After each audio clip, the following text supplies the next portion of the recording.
Impossible! How could you? So, what do you think about your meticulous network now, Zaki? How did you say it? It's only natural for a traveling mercenary like me to be out of the loop. I'm guessing your informant told you that I'm just an incompetent merc with no real fighting skills, correct? I mean, that is what I said after all. And of course you would believe everything he reported. The only thing you know about me is that I'm a mercenary, but you've never seen me in action. Even though you heard we went to handle monsters together, you believed that Candace was the only one doing all the real fighting. That so-called Flame Mane is just a fraud. She admitted it herself. She just uses her connections to gain the trust of others. That's what you thought, right? Ugh. You lied in the village because you figured that we'd have people watching you. And you were stupid enough to fall for it. I figured as much the first time we drank together.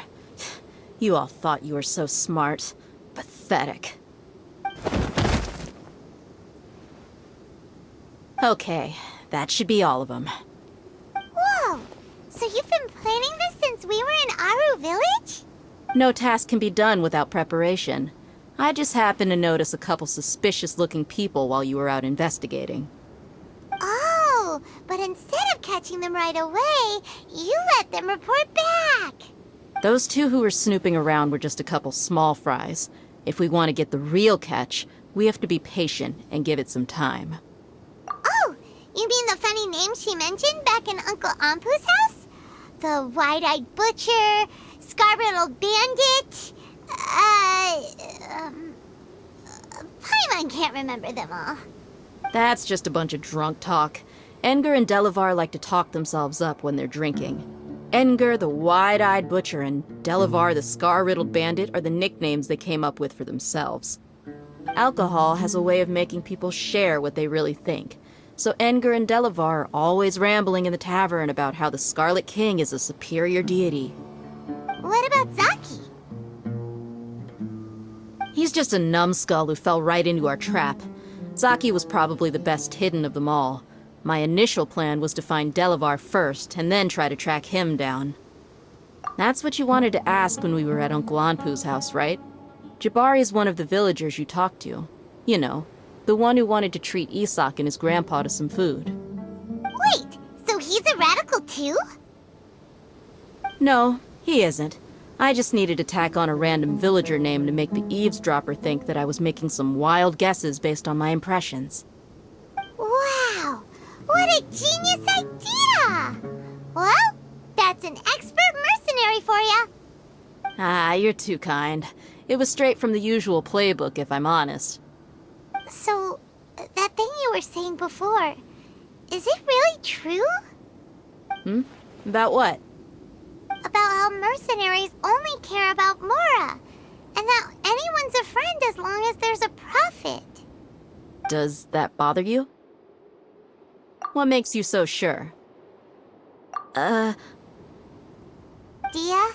do you dislike the Dendro Archon like the other desert folk? You two are pretty sharp. No, I don't have anything against the Dendro Archon. I've heard a lot of nice things about the Lesser Lord from Dunyarzad. I can understand her devotion and gratitude. Dunyarzad's just an ordinary person. There's no way a god would be so involved in the lives of everyday people, unless they were truly compassionate.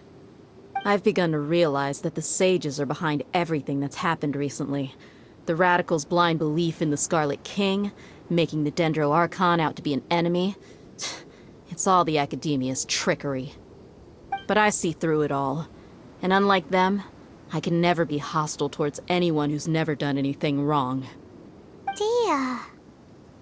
Anyway, looks like we're done with business here. Traveler, lend me a hand. Let's tie him up and bring him to the village.